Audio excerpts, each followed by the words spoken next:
everybody, it's Minister Kenita Smith here, and today's pearl is God is securing your peg. Now, I want you to hear me prophetically on this, okay? In Isaiah chapter 22, you can read the whole chapter in your own time, but also, I'm looking at specifically chapter 22, verse 23. And they talked about how back in the day, they would secure cupboards with pegs because they didn't have shelving and things like that. They didn't have cabinets like we do. So they would secure items with pegs, and they would secure those pegs into the ground. And God was using a metaphor here. He was talking about the promotion and demotion of officials in Judah. And he was saying how he was securing these officials as a secure peg. He was talking about Shebna, which he was being demoted because God had allowed him to be promoted into the position he was, but he did not seek after God's own heart. After a while, he started having his own selfish ambitions.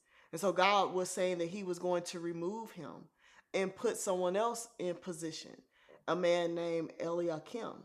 And he was going to put him in position in place of Shebna, because Shebna was no longer seeking God and doing God's will. And he was saying that he was going to secure the new man in his position. Now, what does that mean for us?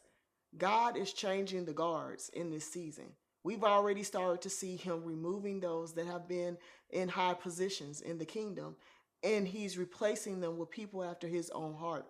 You're going to see people rise to the top that have been doing ministry for a long time, but you may have never heard of them, or have been prophesying for a long time and you've never seen them before. But you're going to start seeing their material and start seeing their content and start seeing them in churches, because God is raising them up in this time and he's securing their peg. And when God secures a peg, nothing can move it. Nothing can cause it to be insecure. Only your own sin can get in the way of God elevating you once he's determined that you're going to be elevated in this season. So he's elevating and he's opening doors and he's securing your peg and enlarging your tent. You are taking territory, and this is the word of the Lord. So you need to go forth and know that if this is for you and resonating in your spirit, you are hearing it for a reason. He is doing it for you. He's elevating you, and you will rise in this season. So be encouraged, and I look forward to encouraging you more next week.